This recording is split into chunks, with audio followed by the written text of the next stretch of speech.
Buenos días a los que están presentes y los que están conectados. Gracias por venir a la sesión. Esta sesión será una revisión de casos de ecocardiografía avanzada del doctor Julián Errasti, que termina ahora ya al final de este mes la rotación por ecocardiografía avanzada aquí en nuestro centro, y espero que la disfrutéis. Bueno, a todos ya me conocéis los que estáis aquí. Si hay alguien de casa que no, soy Julián Errasti, soy R5 de UCI del Hospital Joan 23 en Tarragona, y he estado 2 meses aquí con vosotros en Reus, especialmente con Peter y con Carla, intentando mejorar un poquito mis habilidades en ecocardiografía, porque bueno, es un tema que me genera mucho interés personal. En primer lugar, y para explicar el tono de la sesión, no me gustan las sesiones tradicionales. Creo que cuando las sesiones tradicionales simplemente se centran en un concepto, una serie de conceptos teóricos, números y valores, entran por un oído y salen por el otro. Entonces, ya que esta es mi rotación optativa, he hecho la sesión como he considerado oportuno y creo que transmite más una idea que una serie de conceptos que olvidaréis probablemente al salir de aquí de otra manera. Le he dado cierto tono de humor en base al refranero español, y lo que hemos cogido ha sido los casos que he considerado más interesantes a lo largo de estos 2 meses. Son todo imágenes originales hechas en este servicio, la mayoría son mías, otras con ayuda de Peter y Carla, sobre todo de los ETEs, y espero que os genere la misma sensación que me generó a mí conocer la ecocardiografía de que esto es un invento revolucionario. Esto es como cuando alguien inventó el fonendo, inventó los rayos X, la electrocardiografía o cualquier otro invento revolucionario médico. La eco es mi espada láser.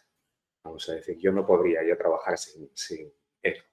Así que vamos allá. Muchos de vosotros conoceréis los casos porque os habréis llevado vosotros, os habremos hecho las ecos, y si queréis hacer la sesión de una forma un poco interactiva, con el primer y el segundo caso hago el tanteo de si os lanzáis a decirme qué veis y qué contestáis, y si no, voy simplemente hablando yo y ya está. ¿Vale? El primero de los casos, mucho ruido y pocas nueces. Es un varón de 65 años de edad, asmático de difícil control, que ingresa en la UCI por una agudización asmática con requerimiento de intubación orotraqueal y ventilación mecánica difícil y prolongada. A raíz de un episodio de fiebre, se extraen unos hemocultivos que resultan positivos para cocos gran positivos que posteriormente se filian como Enterococos faecium, y se hace una ecografía transtorácica. Perdón por los loops en cuestión de los vídeos, tengo que ir pasando hacia arriba y hacia abajo para que los vayáis viendo. ¿Alguien se moja con qué veis aquí en este apical 5x4 cámaras?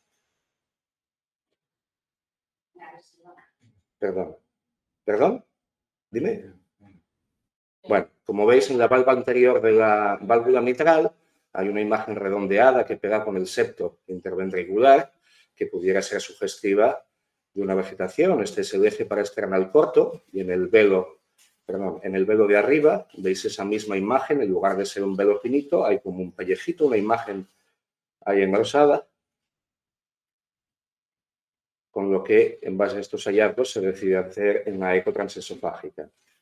Esta es una eco transesofágica de una apical 4 cámaras, un poquito girado más o menos a 30 grados para ver mejor la válvula anterior de la mitral, donde se ve la misma imagen visto desde atrás, entre comillas, ¿no?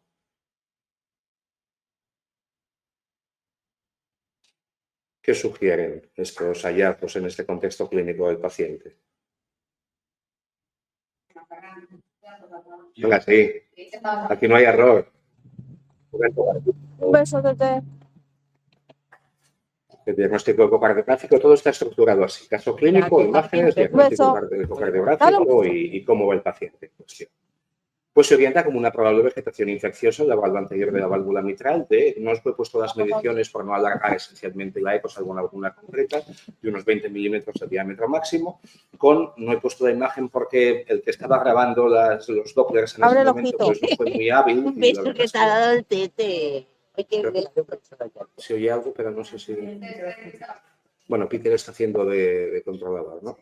Con un doble jet de insuficiencia mitral, lo que parecía una relación con la imagen de la vegetación, y otro más excéntrico con un defecto de coaptación de las válvulas. Al paciente se le inicia tratamiento con Ampidapto y los hemocuslivos de control a partir de ese momento son persistentemente negativos. Este fue el paciente que se comentó con la UCI de San Pau y que se recomendó un ET de control para plantear o no plantear cirugía. No entraré en cómo se llevó el paciente, no es cuestión mía, simplemente pongo imágenes de ecos y cómo fue el paciente. Y lo curioso fue que a los 14 días Raúl, el nuevo médico de imagen que tenéis aquí en Cardio, le repitió la eco después de 2 semanas de antibiótico y no mostraba ninguna alteración a nivel de la válvula mitral. Subí a hablar con él, a ver qué le parecía el caso. Él inicialmente con las primeras imágenes pensó que igual era un tumor valvular, un fibroblastoma, un tipo de tumor de tejido conectivo valvular, pero no hubiera desaparecido en la segunda eco, pero a todos los cardiólogos les llamaba mucho la atención que la imagen hubiera desaparecido totalmente en 14 días y de hecho se atrevieron a decir, de una forma quizá un tanto aventurada, que nunca existió ninguna alteración a nivel de la válvula y que era una cuestión proyeccional. Es difícil justificarlo porque verdaderamente se vio en varias ecos, en varios días, con varios ecocardiografías y en el transtorácico y en el transesofágico, pero sí que es un hecho que en 14 días es poco habitual que una vegetación de 2 centímetros por faecín desaparezca. Quedará la incertidumbre diagnóstica, el paciente fue bien y así queda. Y entonces Dime. no hay resultado. No, queda en esa nebulosa médica de puede haber sido una endocarditis, puede que no lo haya sido y si me preguntas mi impresión personal es que probablemente haya sido una endocarditis con muy buena evolución.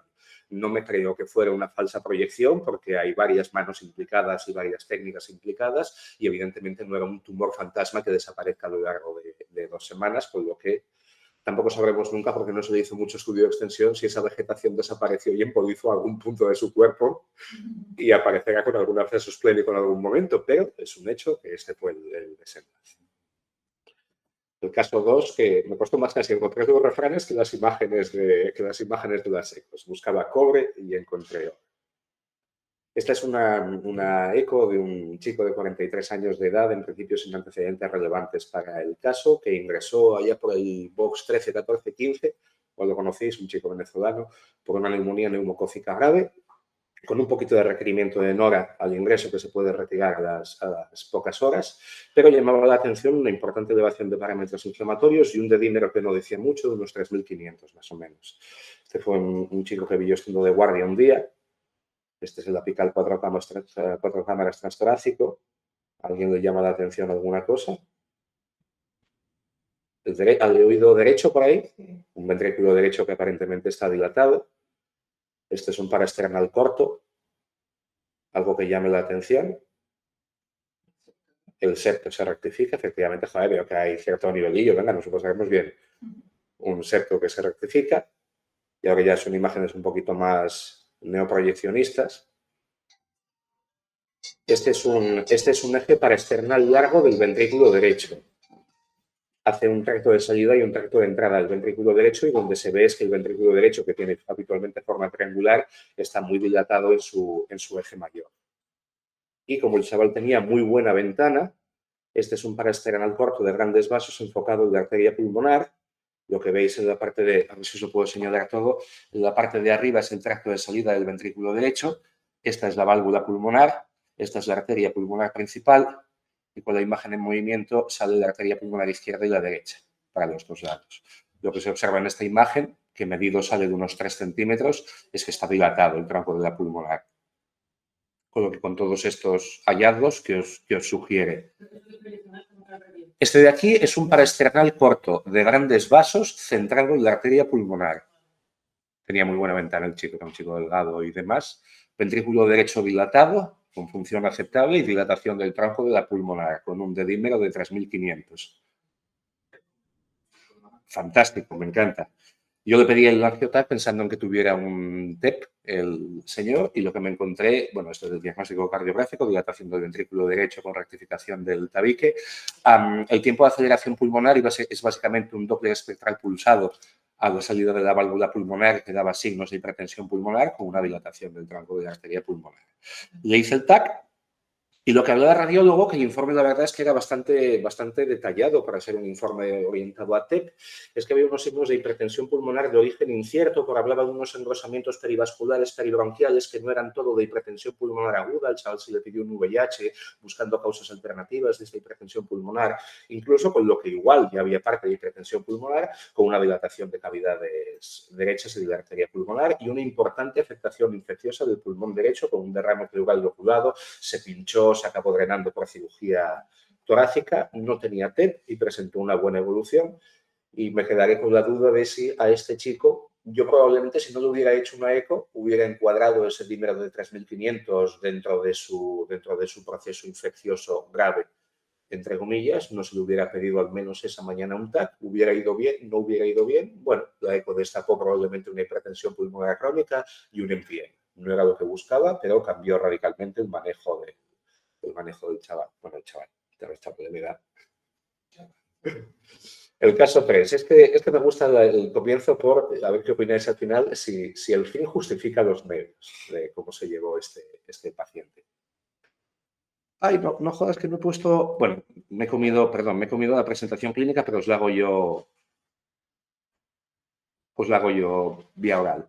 Este era un señor de unos 70 años de edad aproximadamente, señor muy cascado, factores de riesgo cardiovascular, disfunción ventricular importante, la aurícula izquierda ya dilatada y una fibrilación auricular de origen incierto, que bajaron de la planta de cardiología porque estaba con frecuencias cardíacas de 150, 170 aproximadamente, hipotenso y ya con signos congestivos.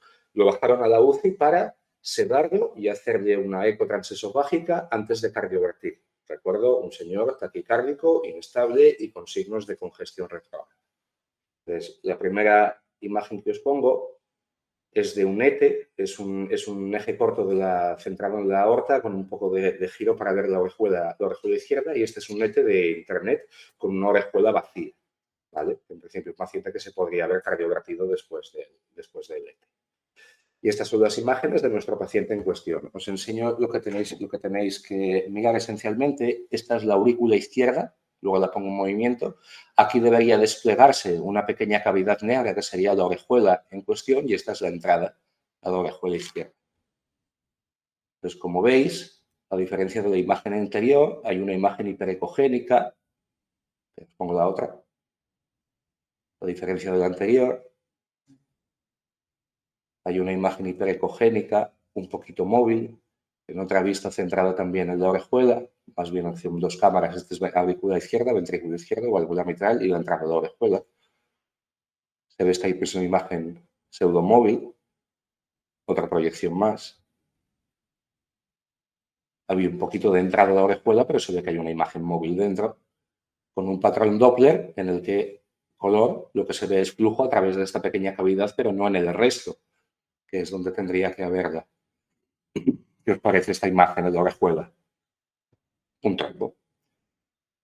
Pues nos encontramos que este paciente tiene una ocupación de la orejuela izquierda por una masa heterogénea sugestiva de un trombo intraauricular, nos fue puesto el Doppler de velocidades de la orejuela a nivel del ostium, que sugería, digamos, un bajo flujo y no tanto la presencia de un trombo, sino la facilidad de generación de trombos por bajas velocidades y éstasis de la sangre de la orejuela. ¿Cómo fue el señor? Pues que dada la ocupación de la orejuela izquierda por un gran trombo, se decide evitar la cardioversión eléctrica y optar por una estrategia de control de frecuencia cardíaca con en este caso, una buena evolución clínica. Entonces, yo de verdad no sé qué pensar de este caso, en el sentido de que si tienes una actitud resultadista en mente, el paciente fue bien y ya está. Ahora, someter a un paciente inestable, conceptualmente chocado, con bajo gasto, a una sedación y a un ETE, esto podríamos haber tenido probablemente un disgusto por el procedimiento, más allá del riesgo de embolización en sí. En cualquier caso, fue un ETE interesante, un paciente interesante, fue bien y, como dice mi adjunto el doctor Gonzalo Sirgo, Julián, actitud resultadista, sí. Una sedación... Una sedación elegantísima con propofol y ketamina realizo habitualmente, pero igualmente lo pasé regular con el señor. No me sentí cómodo haciendo esa sedación en sí, con la vía aérea sin proteger. Yo opino que no era un paciente para haber hecho esto, pero fue bien, mi criterio no es sin duda el más válido y yo qué sé. Es una sesión Se evitó, ¿no? Se evitó el riesgo embolígeno de la cardioversión a costa de un riesgo vital por la sedación. Allá cada uno que opine lo que considere. Este caso también fue entretenido. Es un señor que igual os suena, no diré nombres ni datos, pero bueno, el alemán de la estenosis aórtica, que fue a Pordeña y encontró un bosque activo.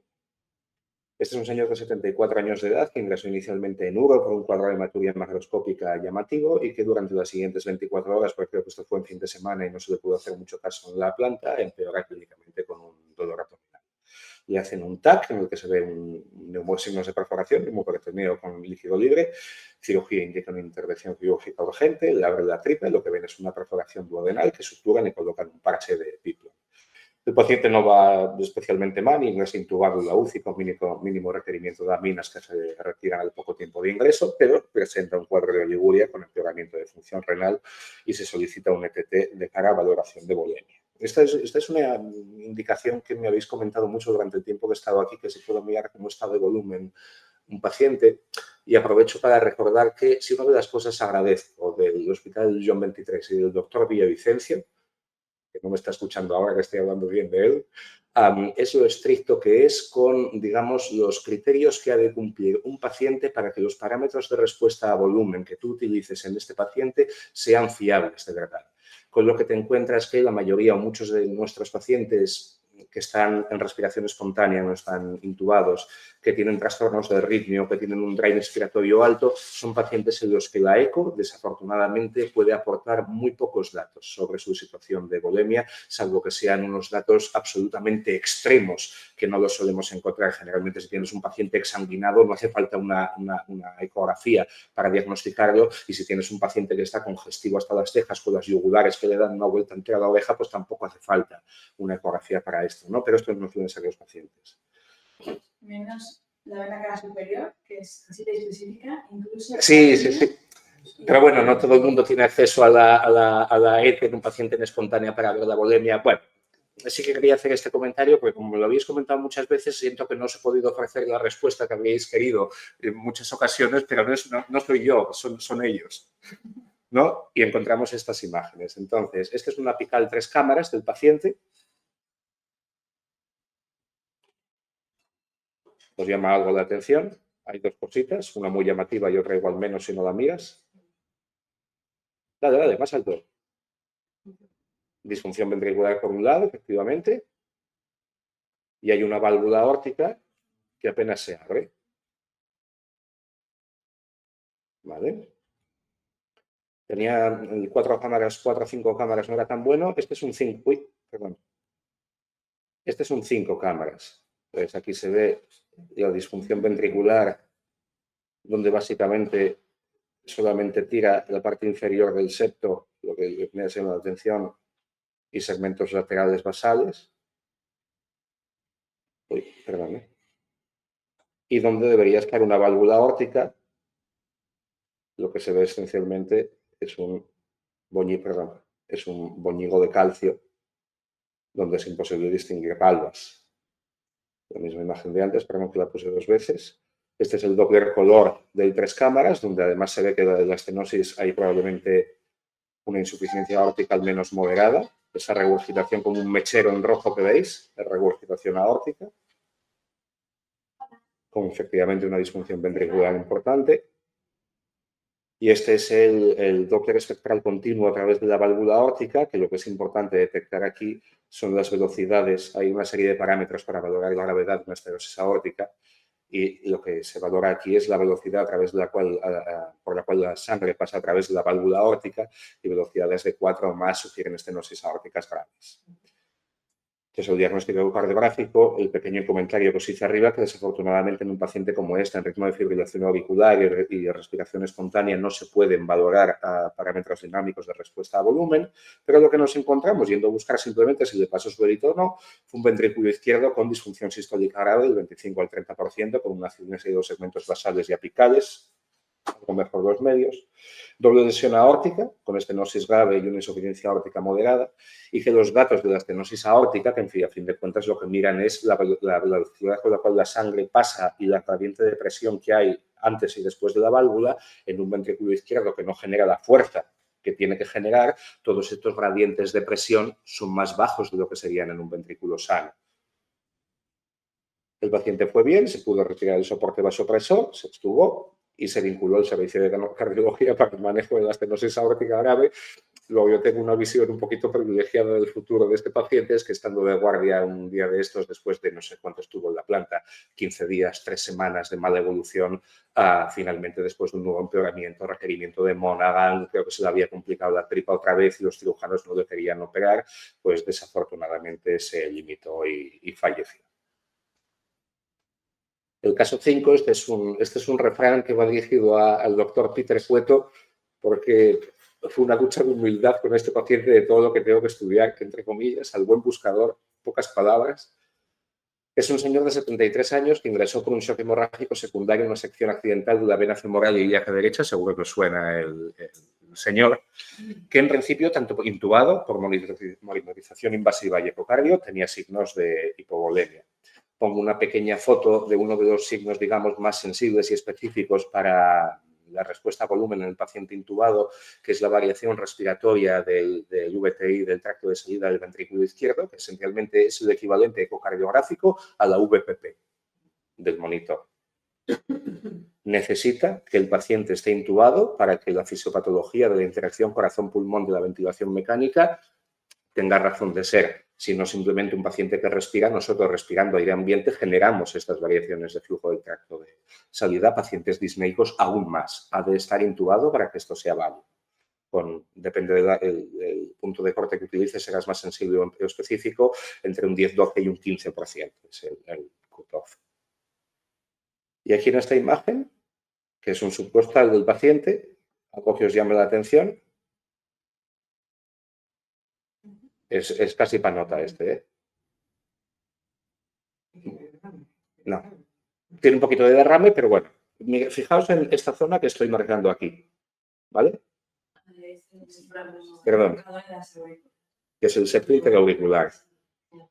Veis que hay el septo se desvía, os digo, auriculares, que esto, aurícula derecha, ventrículo derecho, aurícula izquierda, ventrículo izquierdo. Y veis que el septo bambolea hacia el lado izquierdo en una aurícula derecha pequeña y en un ventrículo derecho pequeño, y esto os lo añado yo, en una cava no dilatada. La única explicación por la cual el septo se pueda desviar del lado derecho al lado izquierdo es porque hay una diferencia de presión entre las dos cavidades. La presión en el lado derecho es mayor que en el lado izquierdo. Si el paciente tuviera un ventrículo derecho, una aurícula derecha, una cava dilatadas, podrías pensar que hay un cuadro de, digamos, hiperpresión en las cavidades derechas que justifique el desvío hasta este lado, pero no es así. Con lo que en una situación así, la única explicación es que la presión en la aurícula izquierda sea demasiado baja para que este desvío se produzca y se interpretó como un signo de hipovolemia. Yo me quedé ahí y no le di mayor importancia hasta que lo comenté con Peter, que observó que por digamos, cuánto se desplazaba este septo, podría existir... Ay, perdón, espera, que me he colado. Podría existir, digamos, un concepto que existe que se llama un aneurisma del septo interauricular, que se asocia a tanto mayor riesgo embolígeno como la presencia de defectos tipo FOP, tipo foramen oval permeable.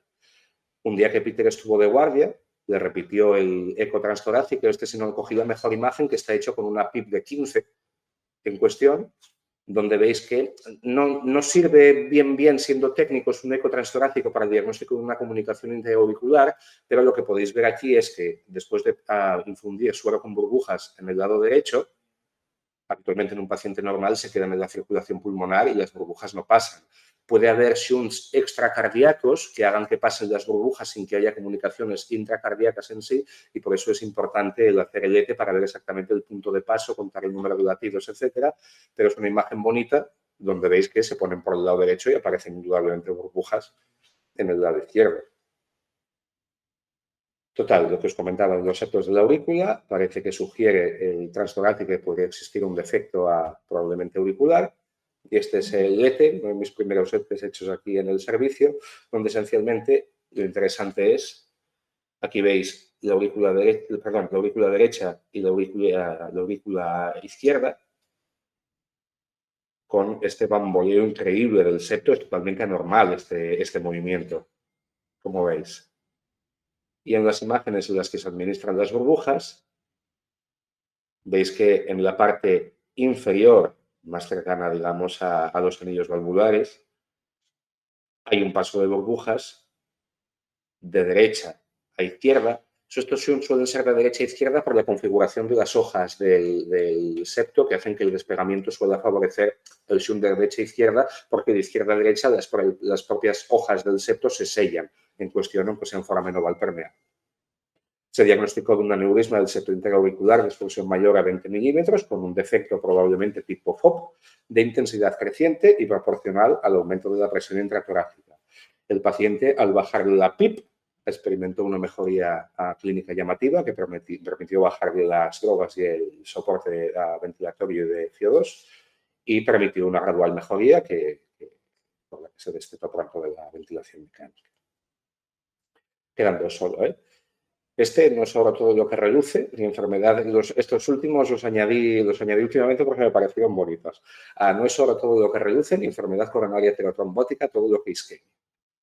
Es una mujer de 74 años de edad, con factores de riesgo cardiovascular y una neoplasia de mama en principio libre de enfermedad, con algún episodio de tromboflebitis en una pierna, que ingresa por un cuadro de dolor torácico agresivo y disnea, de saturación y hipotensión al ingreso, y una analítica con una tropo de en torno a 400 y un dedímero de en torno a 9000. He de decir que me acuerdo del PAS y no he revisado las analíticas, pero son valores aproximados. Con el siguiente electro. ¿Algo que os llame la atención? Si ya sabéis, los que ya sabéis el final del caso, no hagáis spoiler, pero pensado como isquemia, efectivamente rectifica el ST y la T de la cara lateral y en principio la señora lo cuenta después de un esfuerzo. No es nada descabellado pensar que podría haber hecho un escasez esta paciente. Después de las exploraciones complementarias, se inicia el tratamiento antiagregante doble, anticoagulación y se pide un CAT. Y la mañana siguiente se le hace una eco. Este es un parasternal eje corto. La señora era muy obesa, pero pese a eso me permitió hacer alguna cosita. ¿Algo que os llame la atención? Uno de los signos típicos de hipertensión pulmonar. La rectificación del septo, efectivamente. Y la verdad es que estos son raros de ver, entre comillas. Esta es una apical 4 cámaras centrada en el ventrículo derecho. ¿Qué os parece? Es el ventrículo derecho. Es un ventrículo derecho dilatado. Sí que es verdad que con la aurícula derecha dilatada también, que esto a veces apunta más a trastornos crónicos, y con una cosa que escucharéis Cristian y Ferran en ocasiones, que es el signo de McConnell, el apical sperm en inglés.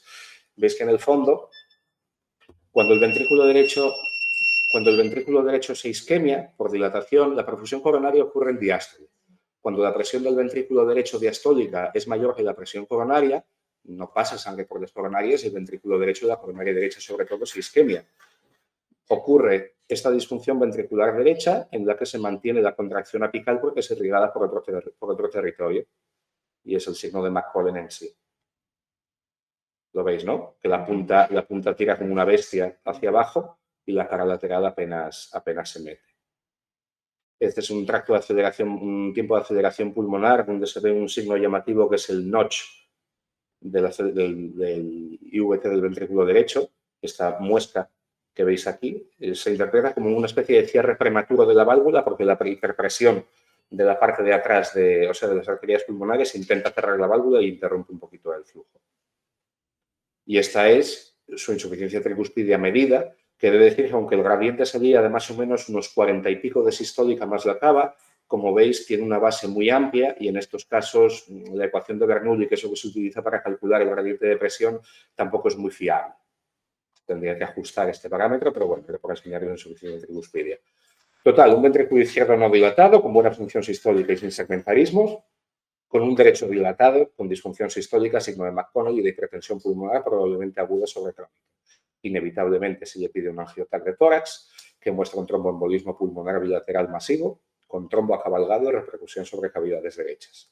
Se retira la antiagregación, se inicia anticoagulación terapéutica y se cancela la solicitud del cateterismo. ¿Veis? Es un paciente que cambia radicalmente el manejo simplemente con ponerle la eco encima del techo. Y además que no, tampoco hace falta medir mucho, ¿eh? Simplemente con una escopia de mirar un momentito ya te haces una idea de que ese ventrículo derecho no es normal. El caso 7, es uno que lo he metido esta mañana porque me encantó. Me encantó porque es una de las cosas que yo aprendí de joven con placas de tórax y que ahora de mayor he visto a través de un ET. Es un señor de 67 años, factores de riesgo cardiovascular y un aneo de vejiga que iba haciendo RTU y instalaciones de PCG, que ingresó aquí en 2020 y alguien en algún momento de su estancia en el hospital le hizo una eco informada en una frase sin valvulopatías. La verdad es que después de 2 meses aquí me cuesta creer que hayan sido Peter y Carlos los que hicieran esa eco, sobre todo porque lo que se encontró, eso no es de 4 años de evolución. Viene al hospital de día de onco para ponerse una quimio con cisplatino, hace una reacción alérgica grave, le ponen una adrenalina que al final, al parecer, fue endovenosa y presenta la siguiente placa de tórax. Hubo un médico que me dijo una vez que sabía mucho de muchas cosas, pero de esta está visto que no existían los edemas agudos de pulmón unilaterales. Igual alguno habéis oído esto en alguna ocasión también. Pues sí que existen. Pues a la mañana siguiente su hábil médico lo explora y encuentra un soplo sistodiastólico importante en foco mitral y yo, que ya iba detrás de este señor, le hice prender un ETT y luego un ET por una sospecha de un edema agudo de pulmón en contexto de una probable insuficiencia mitral con regurgitación selectiva hacia las venas pulmonares derechas. Este es el transtorácico de malísima ventana, donde lo que veis esencialmente es una válvula mitral que apenas se abre, con una aurícula izquierda muy dilatada. Yo sentí ya cierto miedo de haberme equivocado porque digo, wow, va a ser simplemente una estenosis, hipertensión, edema agudo de pulmón sin nada de glamour. Esta es la eco transesofágica, es una apical 4 cámaras, la aurícula izquierda, el ventrículo izquierdo y el ventrículo derecho, la aurícula derecha estaría aquí, donde se ve que la válvula mitral tiene un defecto de coaptación, un defecto de cierre, entre comillas, donde veis esencialmente que no coincide una valva con otra, sino que una cierra sobre la otra. ¿Vale? Y finalmente, en el Doppler color, que esta imagen no es tan sencilla de interpretar, pero os doy una pista de por dónde mirar, buscad en esta parte de la pared de la aurícula un patrón de color continuo, o reiterativo. ¿Lo veis? Un chorro que se dirige hacia ese lado. Sí, turquesa con algún puntito rojo. Esa es la regurgitación de alta velocidad de la IM muy selectiva por la pared de la aurícula hacia las venas pulmonares derechas. Pues el paciente tiene una buena función sistólica con una doble lesión mitral y efectivamente una insuficiencia mitral excéntrica con regurgitación selectiva hacia las venas pulmonares derechas con una estenosis aórtica moderada. Con lo que sí existe el edema agudo de pulmón unilateral y esa placa que habéis visto en un paciente que os dicen que esto no es infeccioso y que tiene aspecto de congestión, esta es la placa de insuficiencia mitral con regurgitación hacia venas pulmonares derechas. Con lo que el edema agudo de pulmón unilateral existe y es por IM excéntrica. To be continued en el sentido de que está ingresado todavía ahí en el box luchando por su vida. Y este es el último. Es el más bonito de, yo creo que el más bonito de todos. De nada sirve apretar el tornillo, de nada sirve apretar cuando el tornillo está al revés. Ya os adelanto que el paciente falleció y hubiera fallecido probablemente en cualquier hospital al que hubiera llegado, pero para que veáis hasta qué punto ha evolucionado el manejo del paciente coronario cardiovascular crítico y de las cosas que puede destapar una eco y los recursos que puede llegar a movilizar, entre comillas. Este es un señor de unos 75 años de edad con importante comorbilidad. Esta es la parte por la cual probablemente no se activaron todos esos recursos para intentar arreglarlo, entre los cuales se incluye una estenosis aórtica aparentemente moderada por un último informe que tenía de un ecocardio. Y esto también lo reitero de lo importante de a veces de no quedarse solamente con los antecedentes que salen en el último informe que ponen estenosis aórtica moderada, punto, sino que cuando el paciente está mal, a veces conviene profundizar un poquito, buscar el informe de la eco y ver exactamente cómo era esta válvula y cómo era este corazón antes de darlo por estenosis aórtica moderada sin más, porque el informe, aunque los valores eran de moderada, el informe decía que probablemente estuviera infraestimada esa medición. consulta en urgencias por un cuadro de rápido deterioro clínico con disnea, hipotensión y shock que requiere de intubación, vasoactivos e inotropos con dosis crecientes, una analítica con una acidosis metabólica hiperlactacidémica, insuficiencia renal AQI3 y una elevación de parámetros inflamatorios. Y desafortunadamente, cuando lo vi yo esa mañana, no disponía de datos de monitorización invasiva para ver exactamente qué es lo que había más allá de la eco. Y estas son las imágenes de la eco. Un paraesternal eje largo, donde, como veis, ya voy rápido, hay una disfunción ventricular extrema. Uno de los signos llamativos de verlo, además, esto del flickering que llama, que parece más bien que vibra el ventrículo que lata. La valva anterior mitral apenas se separa y apenas se acerca al tabique en cuestión. Este es el eje corto. Como veis, la contractilidad es muy mala, con alteraciones segmentarias y la contracción solamente tira el ápex en este caso. La cara inferior en estas dos cámaras está totalmente inmóvil. Parece que no sé cuánta sepsis habrá, cuánta isquemia y cuánta estenosis aórtica crítica probablemente tendrá este señor. Este es el transesofágico que le hicimos inmediatamente después, un plano de un eje corto de la válvula aórtica, donde veis una válvula que apenas se abre, muy calcificada. Y este es un tracto de salida del ventrículo izquierdo, aurícula izquierda, ventrículo izquierdo y la válvula aórtica, o sea, el tracto de salida, válvula aórtica y aorta ascendente. Perdón. Apenas se abre la válvula aórtica, pero apenas se abre la válvula mitral. Este paciente está en una situación de shock cardiogénico extremo. Estas son dos cámaras mitral. Lo mismo, veis muy mala contractilidad en general. Una insuficiencia mitral de doble jet. Un transgástrico eje corto, la misma malísima función ventricular. Y bueno, esencialmente el diagnóstico cardiográfico, un paciente con una disfunción ventricular extrema, alteraciones segmentarias de la contractilidad, una estenosis aórtica además grave pese a la disfunción ventricular que tenía. Los parámetros que tenía eran de grave, era una estenosis aórtica crítica. Diagnosticando de un shock cardiogénico, digo origen mixto por ser un poco conciliador con la orientación diagnóstica que se había hecho del paciente, porque este paciente era un shock cardiogénico extremo en contexto de enfermedad valvular evolucionada. No sé si un componente de miocardiopatía séptica o no, pero este paciente lo que necesitaba era un rescate de unidad coronaria / cirugía cardíaca. Probablemente este señor, si no hubiera tenido estos antecedentes, pues lo que se hubieran desplegado son todos los recursos de los que espero poder aprender y dedicarme en años próximos. La estrategia percutánea o la estrategia quirúrgica hubiera dependido del centro al que hubiera ido, pero esencialmente lo que necesitaba este paciente era romper esa válvula aórtica de forma urgente y hacer una valvuloplastia con balón para permitir que la poca función del ventrículo izquierdo que hacía pudiera haber atravesado esa válvula aórtica. Probablemente con esto no hubiera sido suficiente, pero poner una asistencia ventricular mecánica con esta válvula aórtica no tiene ningún sentido. Lo primero, abrir la puerta en cuestión, canularlo para ECMO veno arterial, bien canulación periférico central en función de si tienes cirugía cardíaca o no, con un dispositivo de descarga del ventrículo izquierdo para que todo el chorro el soporte arterial del ECMO no le sobrecargue aún más el ventrículo izquierdo, con un sistema que se utiliza ahora que es de ECMO con impela. Es básicamente el ECMO le mete todo el flujo en la arteria, en la aorta descendente en cuestión, y un impela lo saca del ventrículo, entre comillas, para que la sangre no se quede atascada dentro, haga trombos y en el agudo de pulmón. Y finalmente, todas estas alteraciones segmentarias de la contracción se tendrían que haber estudiado probablemente con un cateterismo urgente para haber conseguido destapar lo que hubiera podido haber ahí y rescatar el miocardio viable. Las conclusiones de la sesión pues son las que son, pues que las principales sociedades de medicina intensiva a nivel mundial contemplan y consideran la ecocardiografía como una competencia esencial dentro del currículum del intensivista. Yo añadiría anestesista también. Que en el año 2025 todo paciente que ingresa en UCI debe tener, al igual que un analítico, un electro, una ecocardiografía de ingreso. Que la ecocardiografía en el paciente crítico aporta herramientas indispensables y, desde luego, no reemplazables por otros dispositivos de monitorización.